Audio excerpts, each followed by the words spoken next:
जबलपुर को हमने अडॉप्ट किया, जबलपुर ने हमको अडॉप्ट किया। ऐसा लगता है कि हमको अपने गांव और घर से ज़्यादा अच्छा हमको जबलपुर में लगता है। यहाँ के नागरिक हैं वो सब अभिनंदन के पात्र हैं। मन में संतुष्टि का भाव है, वो आपका लगातार बनता रहे तो वो आपके जीवन को आगे बढ़ाता है। 2 बार हम लोक सेवा आयोग से सिलेक्ट हुए। छिंदवाड़ा की जो खुशहाली है उसमें माचागोरा डैम का बहुत बड़ा योगदान है, तो हमने 0 लेवल से लेकर के 100% तक पहुंचाया। रेवा टीवी डिजिटल मीडिया में आप सभी का स्वागत है। मैं सिमरन आप सभी का स्वागत करती हूं। जैसा कि आप सभी जानते हैं कि हम एक कार्यक्रम लेकर आए हैं परिचय, जिसमें हम जबलपुर शहर की उन शख्सियत से आपको मिलवाते हैं जिन्होंने सफलता हासिल करके आज बड़ा मकाम हासिल किया है। और ये भी माना जाता है कि जिंदगी में कुछ भी चीज जो है वो असंभव नहीं है। आप वो सब कर सकते हैं जो आप सोच सकते हैं, और आप वो सभी चीज को सोच सकते हैं जो आज तक किसी ने सोचा नहीं है। तो हम देर ना करते हुए आपको मिलवाते हैं जबलपुर शहर के संभाग कमिश्नर महेश चंद चौधरी जी से। बहुत बहुत स्वागत है आपका रेवा टीवी डिजिटल मीडिया में और हमारे इस खास कार्यक्रम परिचय में। Thank you very much. Thank you. Jabalpur शहर का आपसे जो नाता है और आपका जबलपुर शहर से जो नाता है वो काफ़ी पुराना है, क्योंकि आपकी कई बार पोस्टिंग यहाँ पर हुई और उसके बाद जबलपुर संभाग कमिश्नर के पद पर जब आप आए तो स्थिति जो थी थोड़ी सी डेंजरस थी, क्योंकि पहले का आना और अभी का आना उसमें फ़र्क था। क्योंकि हम क्या पूरी दुनिया जो है वो कोरोना जैसी महामारी से जूझ रहे हैं। क्या कहना है आपका?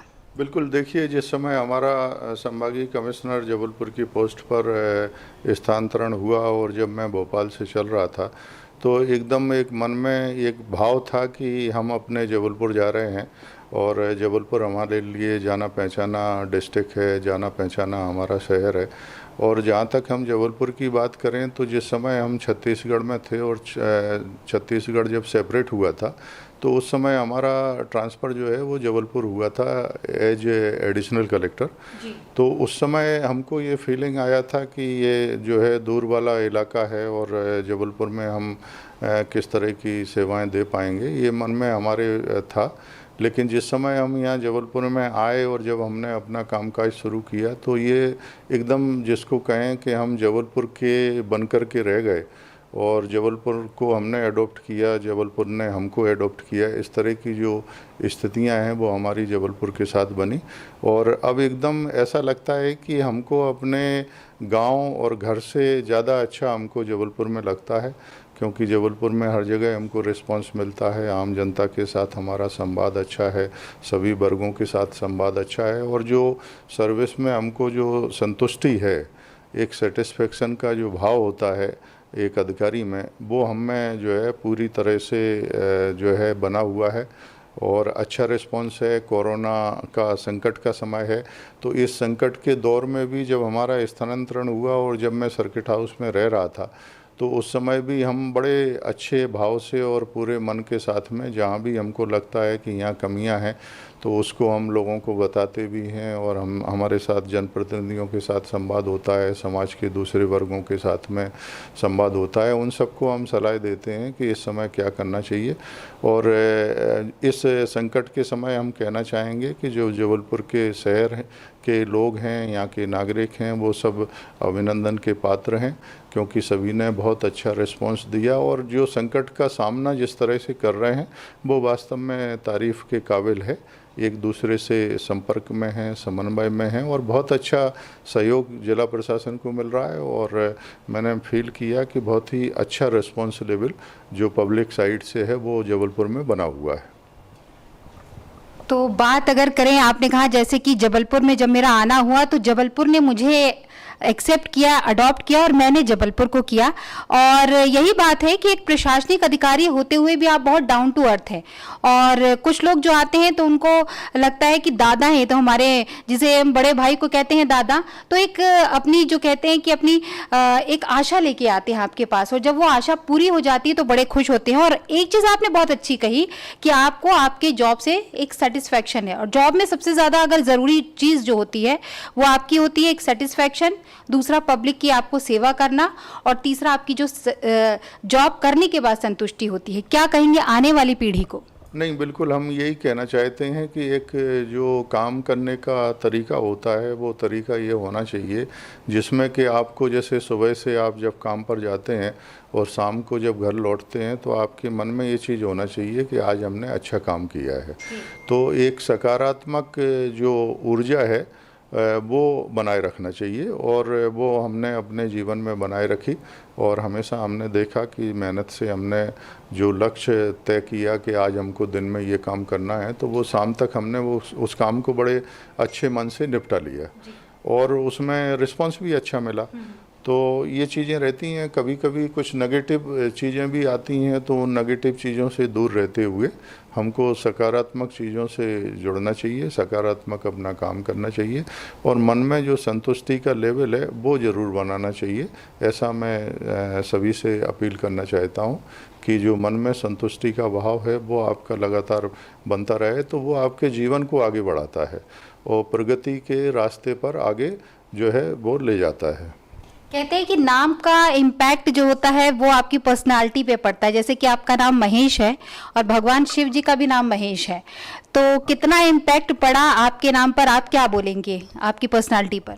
नहीं, बिल्कुल जैसे मतलब शिव जी का है, मतलब जो रूप है और उनका काम है और जिस तरह से चाल चरित्र है तो उसी प्रकार से हमने अपने जो है अपने पिताजी से सीखा है और हमारे परिवार में भी इसी तरह की चीज़ें हैं क्योंकि हमारा जो पूरा परिवार है वो शंकर जी के प्रति समर्पित है एक तरह से। और आज भी हमारे घर में पार्थिव शिव पूजन होता है और श्रावण के मास में हर सोमवार को व्रत होता है, अभिषेक होता है, पार्थिव पूजन होता है। तो पूरी तरह से हम समर्पित हैं और जैसा शंकर जी का भाव रहा कि मतलब सब चीज़ें अपने आप में समेट लेना और सभी का विकास के बारे में सोचना, सभी के कल्याण के बारे में सोचना, तो उसी तरह का भाव हमारे मन में भी रहता है और हमारे सभी भाइयों के, हमारे परिवार में, हमारी पत्नी के, बच्चों के, सभी के मन में यही विश्वास रहता है। भिंड से शुरू हुआ जो आपका ये सफ़र है, क्योंकि आपका जन्म भिंड में हुआ और उसके बाद प्रशासनिक सेवाएं, कैसा रहा पूरा ये सफ़र भिंड से इसके बाद ये मध्य प्रदेश के कई शहरों में आना? तो एक चीज़ ये रहता है कि भिंड से क्योंकि आपका बर्थ है तो एक लगाव है, लेकिन बात अगर आपकी सर्विस की करें, बहुत सारे क्षेत्रों में आप गए, लगाव और एक जो कंफर्टेबल है वो आपको कहाँ फील हुआ? नहीं, देखिए हमारा जो बचपन है और हमारा जन्म है वो एकदम गांव में हुआ है। छोटा सा गांव है हमारा और भिंड ज़िले में आलमपुर गांव है, तो वहाँ पर हमारा जन्म हुआ और जन्म से लेकर के जो स्कूली शिक्षा है हमारी गांव में हुई। 12th तक हमने किया, इसके बाद फिर ग्रेजुएशन हमारा जो स्थानीय कॉलेज है उसी में हमने ग्रेजुएशन किया। पीजी हमने ग्वालियर से किया और जीवाजी यूनिवर्सिटी में हमारा जो रैंकिंग है वो जो मेरिटोरियस जो स्टूडेंट रहते हैं उसमें हमारा रैंकिंग था। क्या बात। तो इसके बाद फिर हम बगैर किसी एप्लीकेशन के फिर व्याख्याता भी ज्योग्राफी में हो गए थे और मैं लेक्चरर रहा लगभग 9 से 10 महीने तक और उसके बाद फिर सिविल सेवा में हम सेलेक्ट हुए मध्य प्रदेश लोक सेवा आयोग के माध्यम से और इस परीक्षा को भी हमने 2 बार जो है क्वालिफाई किया क्योंकि फर्स्ट जो रिजल्ट आया था तो फिर डिले हुआ तो सेकंड रिजल्ट भी तब तक रिटन का आ गया था मेन का, तो उसमें भी हम सेलेक्ट हो गए थे। तो 2 बार हम लोक सेवा आयोग से सेलेक्ट हुए और फिर हमने राज्य प्रशासनिक सेवा में ज्वाइन किया और जो हमारा सफ़र है वो सर्विस का शुरू हुआ 86 से, जिस समय हमने एकेडमी में भोपाल में ज्वाइन किया था, वहाँ पर ट्रेनिंग ली और फिर फर्स्ट पोस्टिंग हमारी रतलाम में हुई। तो जब रतलाम में हुई तो हम लंबे समय तक रतलाम में रहे। हमारे सर्विस की एक विशेषता ये रही कि जहाँ भी हम गए वहाँ की आम पब्लिक ने हमको नहीं छोड़ा, वहाँ के जनप्रतिनिधियों ने नहीं छोड़ा और इतनी दूरी पर हमारी रतलाम में पोस्टिंग हुई थी तो मैं जो है दूर दूर तक चला गया और वहाँ के लोगों ने हमको कभी नहीं छोड़ा। बहुत अच्छा रिस्पांस मिला और बड़ा सेटिस्फेक्शन रतलाम में जो है लगभग 6 साल तक हमने सर्विस दी। प्रोविज़न हमारा कंप्लीट हुआ और वहाँ नगर पालिक निगम के प्रशासक की पोस्ट पर हम लंबे समय तक रहे रतलाम में। इसके बाद फिर मंदसौर में हमारी पोस्टिंग हुई तो मंदसौर में हम जो है SDO रहे लंबे समय तक और सेकंड टर्म में फिर मंदसौर में एडीएम रहे, तो लगभग 5 साल 5.5 साल का समय हमारा मंदसौर का रहा। फिर देवास हमारी पोस्टिंग हुई और देवास के साथ में फिर हमारी पोस्टिंग उज्जैन रही, इंदौर रही। तो मालवा क्षेत्र में यदि कहें तो 15 से 16 साल का सफ़र हमारा रहा। और जहाँ भी हम ज़िले में रहे वहाँ खास विशेषता ये रही कि कोई ना कोई हमने अभियान लिया और उस अभियान में हमने बहुत उत्कृष्ट करने का सोचा हमेशा। और हमारी जो ग्रेडिंग है वो हमेशा नंबर 1 बनी रही। हमेशा हमको अप्रिशिएट किया गया। जब भी वहाँ पर कोई सार्वजनिक फंक्शन हुए 26 जनवरी के, 15 अगस्त के, तो हमेशा मुझे प्रशस्ति पत्र मिले, सम्मान मुझे मिला। स्थानीय लोगों से भी हमको सम्मान मिले। और जो मतलब जैसे कि जल शुद्धिकरण की बात करें तो जल शुद्धिकरण के लिए जो है जैसे अभियान करना, सफाई, तालाबों की सफाई, नदियों की सफाई, नालों पर स्टॉप डैम बनाना और जल स्तर को ऊपर उठाना, क्योंकि मालवा में एक जल संकट की स्थितियां हमेशा से रही हैं, क्राइसिस। तो वहाँ पर हमेशा जल संरक्षण के काम बहुत ज़्यादा हुए। साथ में जो हमारे धार्मिक स्थल हैं जैसे पशुपतिनाथ मंदिर तो बहुत प्रसिद्ध है वहाँ का, मंदसौर का, उसका जीर्णोद्धार का काम वहाँ टेकअप किया। इसी तरह से रतलाम में भी हमने जो वहाँ दुर्गा जी का मंदिर है, माता मंदिर, तो उस माता मंदिर के काम का जो पूरा जीर्णोद्धार करके उसका कायाकल्प का काम हम लोगों ने हाथ में लिया था, उसको सफलतापूर्वक किया। महाकाल की गुफा जो आने जाने के लिए रास्ता जो बना है, उस गुफा बनाने का काम भी हमने शुरू किया था। तो इसी तरह से देवास में चामुंडा टेकरी के नाम से प्रसिद्ध जो है मंदिर हैं 2, तुलजा भवानी और चामुंडा का, तो उन दोनों का भी कायाकल्प करके वहाँ ट्रस्ट बनाना और शासन के उसके अधीन में लेना, तो एक ऐतिहासिक काम जो है वो वहाँ पर हुए। और जब हम उज्जैन में कमिश्नर थे तो उस समय सिंहस्थ की पूरी जो वर्किंग प्लान है, रूपरेखा है, वो हम लोगों ने तैयार करवाई थी। और काम भी उसी समय से हम लोगों ने फ्लाईओवर के, सड़कों के चौड़ीकरण के, लोग कहाँ रहेंगे, श्रद्धालु कैसे आएंगे, इन सब का जो नेटवर्क है वो हम लोगों ने व्यापक रूप से तैयार करवाया था वहाँ पर। हाँ, बहुत बड़ी रिस्पॉन्सिबिलिटी की एक शुरुआत बहुत अच्छे से की थी। और फिर हम छिंदवाड़ा में कलेक्टर की पोस्टिंग पर हम पहुँच गए। तो छिंदवाड़ा में हमने 2 टर्म 4 साल तक कलेक्टर रहे। और छिंदवाड़ा के जो कायाकल्प है और वहाँ का इंफ्रास्ट्रक्चर है छिंदवाड़ा के चारों तरफ का, छोटे छोटे गांव से लेकर के बड़े शहरों तक का वो काम हम लोगों ने किया। रिंग रोड बनाने का काम हम लोगों ने किया। और छिंदवाड़ा की जितने भी जो प्रोजेक्ट हैं छोटे बड़े, उन सभी में हमने बड़ा महत्वपूर्ण योगदान दिया। एक बड़ी जल संरचना माचागोरा की इस समय छिंदवाड़ा में है, जो 0 लेवल पर थे और किसानों का बड़ा आक्रोश था, किसान उसको बनने नहीं दे रहे थे। लेकिन हमने किसानों के साथ संवाद बनाया और किसानों को तैयार किया। और आज छिंदवाड़ा की जो खुशहाली है उसमें माचागोरा डैम का बहुत बड़ा योगदान है। तो हमने 0 लेवल से लेकर के 100% तक पहुंचाया। मतलब 4 साल में बांध बन करके तैयार हो गया। और आज लगभग छिंदवाड़ा और सिवनी ज़िले के जो 1.25 लाख हेक्टेयर जो ज़मीन है जो कि असिंचित थी, वो पूरा इसमें सिंचित, सिंचाई हो रही है और मछली पालन हो रहा है, पशुपालन हो रहा है। मतलब एक विकास की गंगा की तरह उसमें काम जो है छिंदवाड़ा ज़िले में जो है वो इस समय तेज़ी से चल रहा है। तो महेश जी, विकास की गंगा हर एक क्षेत्र में लेकर आए। और बात अगर जबलपुर शहर की करें तो मां नर्मदा जी का यहाँ पर पावन घाट है। और न सिर्फ जबलपुर शहर बल्कि आसपास के दूर दराज के लोग भी यहाँ आते हैं। बारिश का मौसम आ गया है और जैसा कि आपने कहा कि आप हर जगह शुद्धिकरण का कार्य करते हैं। अभी हाल फिलहाल में आप देख रहे होंगे कि सोशल मीडिया पर एक वीडियो बड़ा वायरल हो रहा है जिसमें ये दिखाया जा रहा है कि नाले का गंदा पानी जो है मां नर्मदा में मिल रहा है, जो कि बड़ी बात है। इस पर बहुत सारा रिसर्च हुआ, नगर निगम ने प्रयास किया, फिल्टर प्लांट बनाया, लेकिन आज भी स्थिति कहीं ना कहीं आपको नहीं लगता है कुछ कमी रह गई है? नहीं, बिल्कुल, ये 2 चीज़ें हमने बड़ी अपने दिमाग में, हमारे में बिल्कुल स्थायी रूप से हैं और उस पर काम भी हम लगातार कर रहे हैं। और ये चिंता का विषय है कि जो पर्यटन नदी है जो कि एकदम स्वच्छ नदी थी और उसमें पूरी तरह से गोबर नदी के रूप में परिवर्तित हो चुकी है। इसी तरह से गौर नदी है, ये भी गोबर के रूप में एक नाले के रूप में तब्दील हो चुकी है। तो दोनों जो स्थितियां हैं वो दुर्भाग्यजनक हैं।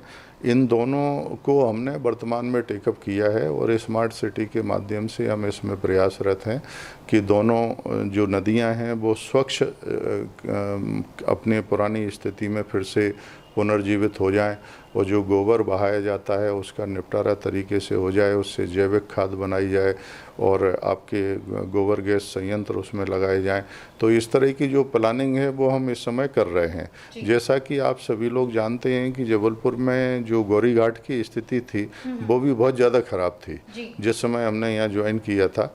और उस समय जो है माननीय उमा भारती जी सीएम बनी थी और वो वहाँ पर घाट पर पहुँची थी। कच्चा घाट था और सुअर वगैरह सब वहाँ नदी में जाते थे और उस समय हमने इसका काम शुरू करवाया था। तो उमा घाट के रूप में वहाँ का डेवलपमेंट हुआ, घाट बना और नगर निगम में एक हमने जो है जन सहयोग से राशि संकलित करवाई थी जिसमें 1 करोड़ से ज़्यादा की राशि हमने अलग से खाते में जमा करवाई थी। स्थानीय नागरिकों ने ही उसमें सहयोग किया था और तब से जो काम शुरू हुआ तो गौरी घाट की दशा एकदम बदली है। लेकिन लगातार काम करने की ज़रूरत है। इस समय जनसंख्या का भी दबाव ज़्यादा है, पॉल्यूशन की मात्रा भी ज़्यादा है और अब रहन सहन में भी बदलाव करना होगा। विसर्जन वगैरह करते हैं तो उसमें भी हमको बदलाव करने की ज़रूरत है। तो लगातार काम चल रहा है। लेकिन जो लार्जर स्केल पर जिसको बात कहें तो हम पर्यटन नदी और गौर नदी इन दोनों को स्वच्छ रूप में हम देखना चाहते हैं और उसी के लिए हम प्रयासरत हैं कि एक अच्छा प्रोजेक्ट बनाएं दोनों के लिए और उसको हम प्राइवेट सेक्टर के लिए यहाँ टेंडर करके उसको लॉन्च करें, लोगों की निविदाएं आमंत्रित करें और आगे उसको काम को बढ़ाया जाए। मेन कारण ये है कि डेयरी संचालकों को वहाँ से हटाना पड़ेगा, उनको स्थानांतरित करना पड़ेगा, तब जाकर ये प्रोसेस हो पाएगा। क्या कहते हैं आप? हाँ, बिल्कुल सही बात है, बिल्कुल सही बात है। क्योंकि डेयरी संचालकों से भी हमारी जब कलेक्टर जबलपुर के पोस्ट पर मैं था उस समय हमारी बातचीत हुई थी और संवाद हुए थे कि इन लोगों को कहीं दूसरी जगह जाकर के शहर के बाहर जो है रिहेबिलिटेशन कर दिया जाए। और 1-2 सेक्टर में हमने ज़मीनों की तलाश भी की थी कुंडम साइड में। तो वो काम जो है टेकअप करना होगा पशुपालन विभाग को और एक प्रोजेक्ट बना करके और इन लोगों को शिफ्ट करना होगा। तो इससे जो है फिर निजात मिल सकती है स्थायी रूप से। और मतलब लगातार काम करने की ज़रूरत है एग्रीकल्चर सेक्टर में, पशुपालन सेक्टर में। और हमेशा अच्छा काम करेंगे तो लोगों को निश्चित रूप से लाभ होता है और अधिकारी की स्थितियां बनती हैं। जैसे अब हम यदि अपनी बात करें छिंदवाड़ा की तो छिंदवाड़ा में हमेशा हमको एप्रिसिएशन मिला। सबसे ज़्यादा उत्पादन, सबसे ज़्यादा ग्रीनरी, सबसे ज़्यादा वेजिटेशन, फलों की खेती, अनार की खेती और संतरा जो नागपुर का संतरा कहलाता है वो एक्चुअल में छिंदवाड़ा का संतरा है। और लगातार हमको राज्य स्तर के पुरस्कार मिले एग्रीकल्चर के फील्ड जबलपुर में भी आपको मिले और जबलपुर में भी हमको पुरस्कार मिले। और एक बड़ा सेक्टर हमारा जो हमेशा जीवन में रहा है दिव्यांगों की सेवा करना, उसी के लिए आपको अवार्ड मिला है। हाँ, जबलपुर में हमको 1 बार नहीं मतलब 3 बार हमको अवार्ड मिले। मतलब राष्ट्रपति जी से भारत सरकार के माननीय महामहिम राष्ट्रपति जी के माध्यम से हमको 3 बार सम्मानित किया गया। एक तो लोकल लेवल कमेटी जिस समय मैं सीओ जिला पंचायत था उस समय अवार्ड हमको प्राप्त हुआ था। इसके बाद फिर हमको जो है सेकंड टाइम में कलेक्टर टर्म में हमने काम किए तो हमको दोनों सालों में लगातार हमको जो है राष्ट्रपति जी से पुरस्कार हमको मिला विज्ञान भवन में। और उसमें ख़ास विशेषता ये रही कि सामाजिक न्याय के क्षेत्र में जो मतलब बैरियर फ्री वातावरण का निर्माण जबलपुर ज़िले में किया। साथ में जो मल्टी डिसेबिलिटी के लोग हैं, मानसिक रूप से विकलांग हैं, उनकी घरों से खोज करना, लीगल गार्जियनशिप को देना और साथ में उनके पुनर्वास की बातें करना। जो हमारे यहाँ हॉस्टल्स हैं सामाजिक न्याय डिपार्टमेंट के जहाँ प्रदेश भर से बच्चे पढ़ने के लिए आते हैं तो उनके लिए हमने एक ये बात करी थी कि उनको हम ट्रेनिंग दे करके और कुछ कोचिंग वगैरह दे करके और अच्छा पढ़ा लिखा करके उनको रोजगार से लगा दें। तो हमने उनको फिर उस समय जो है शिक्षाकर्मी, शिक्षक और क्लरिकल जॉब, 4th क्लास का जॉब, तो इस तरह की हमने बड़ी संख्या में इनकी जो सर्विस हैं वो लगवा दी। और आज मुझे ये कहते हुए प्रसन्नता है कि आज हमारे उनके सभी के फ़ोन आते हैं और दूर दूर से कोई पन्ना में है, कोई छतरपुर में है, कोई रीवा में है, कोई हरदा में है, होशंगाबाद में है, मालवा में है। तो वो मतलब शिक्षक बन गए हैं, वो आज उनको 40 से 50 हज़ार रुपये किसी को मिल रहा है।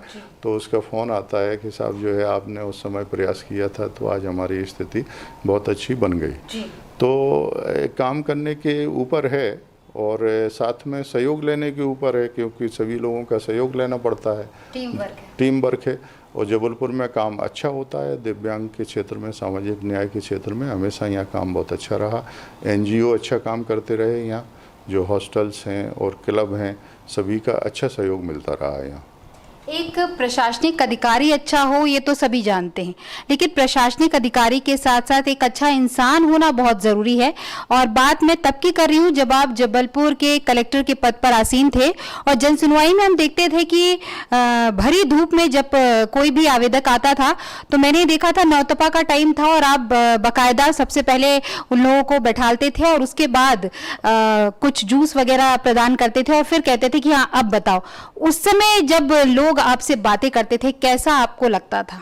नहीं, बिल्कुल अच्छा लगता था। देखिए क्या है कि दूर दूर से लोग आते हैं, गर्मी है, तपन है, अब पीने के लिए पानी की व्यवस्था नहीं है। तो ऐसी स्थिति में हमने लोगों को खुद अपने हाथ से पानी पिलाया और साथ में पानी की स्थायी रूप से व्यवस्था करी जिसमें लोग आएँ। तो हमने जन सुनवाई ज़्यादा से ज़्यादा की और जो मिलने वालों की संख्या है वो बहुत ज़्यादा हमारे पास रहती थी जन सुनवाई में। हमारा प्रयास यही रहता था कि जैसे तैसे हम उनकी मदद कर दें और रेड क्रॉस के माध्यम से भी हमने उनको आर्थिक सहयोग अच्छा किया, उपकरणों का सहयोग अच्छा किया, कपड़े का सहयोग किया, खाने के लिए नहीं है तो खाने की व्यवस्था करी। इसी तरह से कोई सलम बस्ती से आए हैं जिनको लोगों ने हटा दिया, जो वृद्ध हैं उनके बच्चे अच्छे हैं और काबिल हैं, रोज़गार में हैं लेकिन माँ बाप की सेवा नहीं कर रहे हैं, तो ऐसे लोगों को भी हमने चिन्हित किया, उनको नोटिस दिए, सुनवाई करी और जो पेरेंट्स हैं, माँ बाप हैं, उनको उनके पास घर में वापस पहुंचाया, समझाया कि भाई ये आपके माता पिता हैं, इनकी सेवा करो, इनको घर में रखो और इनको छोड़ो मत और हॉस्टल में इनको जो है जाने की ज़रूरत नहीं है, आप उनको घर में रखिए। और कई ऐसे पेरेंट्स भी आए जिनकी मतलब जिसके लड़के ने और लड़की ने अपनी उनकी प्रॉपर्टी को छीनने की कोशिश की और उनको मतलब एक ऐसी स्थिति में पहुंचा दिया कि एकदम सड़क पर बैठा हुआ है और उसका मकान भी है, प्रॉपर्टी भी है। तो ऐसे लोगों को सुनवाई करना और उनको सही रूप में न्याय दिलाना, तो उसके लिए बहुत ही मतलब अच्छा लगता था मेरे मन को। यदि हमने ऐसे लोगों को मदद पहुंचाई है तो अपने आप को बड़ा सुकून महसूस होता था मुझे। ये तो बात हो गई एक प्रशासनिक अधिकारी के तौर पर। महेश जी, घर पर कैसे हैं, व्यवहार कैसा है, परिवार में कौन कौन है, हम चाहेंगे हमारे दर्शकों से थोड़ा शेयर करें आप। अब देखिए जो परिवार है वो परिवार की यदि हम बात करें तो हमारे जो है बड़ी बेटी है जो कि वर्तमान में जुडिशल मजिस्ट्रेट है और भोपाल में उसकी पोस्टिंग है, उसकी विवाह भी हो गया है। और जो दामाद हैं वो कलेक्टर खंडवा की पोस्ट पर हैं, अभी वर्तमान में पदस्थ प्रशासनिक अधिकारी हैं, भारतीय प्रशासनिक सेवा से हुआ है। तो एक भाग्य से मतलब जो हाँ मतलब मैं ये कहता हूँ कि जो कर्मों का फल है वो इसी समय में मिल जाता है लोगों को। तो अब हमको दामाद भी जो है भारतीय प्रशासनिक सेवा से मिला है, कलेक्टर की पोस्ट पर है। तो लड़की और दामाद दोनों अपने हैं। साथ में हमारा दूसरा बेटा है जो कि अभी प्रशासनिक सेवा के लिए तैयारी कर रहा है और हमारे साथ ही है, उसने दिल्ली में अपना किया है और साथ में PG भी उसने कर लिया है। तो ठीक है, मतलब एक मन में है कि एक लड़की है, एक लड़का है परिवार और हम पूरी तरह से उससे संतुष्ट हैं। अब नज़दीक आने वाला है आपका रिटायरमेंट, तो आफ्टर रिटायरमेंट कहाँ पर रहना पसंद करेंगे? क्योंकि आप कहते हैं कि जबलपुर शहर से विशेष लगाव है, तो भिंड जाएंगे वापस या जबलपुर शहर में रहेंगे या कहीं और? देखिए एकदम सेवा का एकदम पता नहीं चला और एकदम लास्ट दौर आ गया सेवा का और 30 सितंबर को हम जो है सेवानिवृत्त होने वाले हैं। जहाँ तक हम अपने गांव की बात करें तो मतलब शुरू से ही जिस दिन से हमने सर्विस ज्वाइन की थी तब से हम अपने गांव से जुड़े रहे हैं और गांव हमारा जाना आना लगातार चलता रहा। माता पिता भी हमारे पास आते रहे, उनको हम अपने पास रखते थे, कुछ समय गांव जाते थे और इससे हमारा मतलब चलता रहा। वहाँ हम खेतों पर भी जाते हैं, गांव में भी जाते हैं, अभी भी जाते हैं। तो गांव से हमारा जो जुड़ाव है वो लगातार बना रहा, इसलिए हम सेवानिवृत्ति के बाद भी अपने गांव से जुड़े रहेंगे। हम मतलब खेती किसानी वाले लोग हैं, तो खेती वेती होती है उसको भी हम संभालेंगे, देखेंगे, और गांव में अच्छा लगता है और उससे हमारा जुड़ाव बना रहेगा। तो वापस भिंड जाएंगे आप? हाँ, भिंड जाएंगे, और साथ में हमारा भोपाल में हमने स्थायी निवास बना लिया है जी। तो भोपाल भी हमारा रहना रहेगा और साथ में हमारा गांव भी जाना आना रहेगा। आफ्टर रिटायरमेंट कुछ लोग जो प्रशासनिक अधिकारी हैं कुछ ऐसी क्लासेस करते हैं, लोगों को अवेयर करते हैं, हम आपसे क्या एक्सपेक्टेशन रखें? अब देखिए, अभी जो हमारा सेवानिवृत्ति के बाद हमारा किस तरह का जॉब रहेगा, क्या करने वाले हैं, ये हम लोग बैठ कर के अभी तय करेंगे। हमारे मन में ये बात ज़रूर है कि जो हमारी सक्रियता है वो लगातार बनी रहना चाहिए, और जो काम का हम में रहता है कि सुबह हम तैयार हों और 10 बजे तक तैयार हो कर के और फिर शाम तक हम बिजी रहते हैं, तो हमारी जो व्यस्तता है वो बनी रहना चाहिए। उसके लिए हम अपना फील्ड का जो है वो चयन करेंगे 30 सितंबर के बाद में, और फिर हम अपने आप को जो है उसमें व्यस्त रखेंगे, और जो सेवा का भाव है वो हमें बना रहेगा, और पूरी ऊर्जा के साथ जब तक जीवन है तो जो सेकंड इनिंग है उसको भी हम चाहते हैं कि बहुत अच्छे और व्यवस्थित तरीके से हम चीज़ों को टेकअप करें, और कोई ना कोई ऐसा हम अपने ऐसा प्रोजेक्ट लेंगे जिसमें हम अच्छा परफॉर्म करें।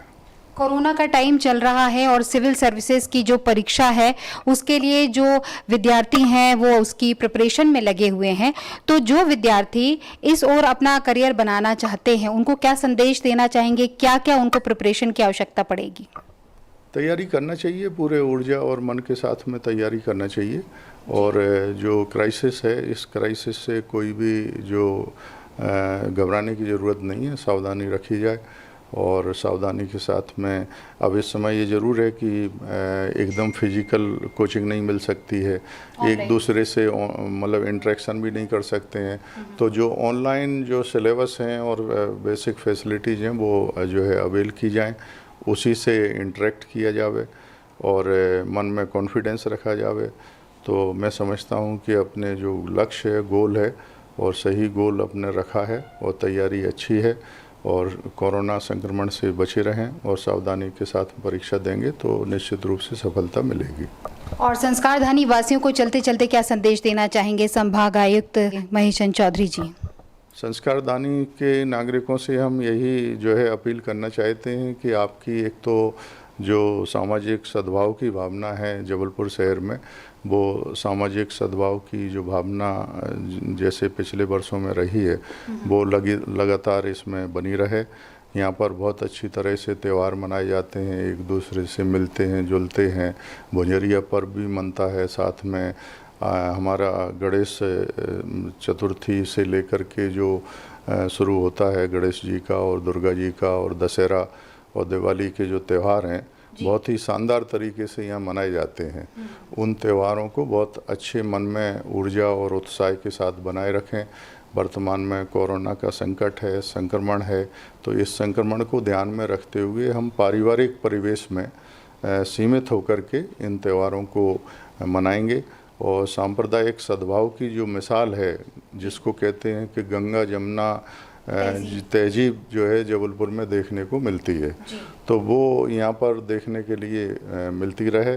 हमारे जबलपुर के जो संत हैं और हमारे धर्म गुरु हैं, इन सभी का जो स्नेह है और आशीर्वाद है वो जबलपुर शहर को मिलता रहता है, तो वो लगातार मिलता रहेगा।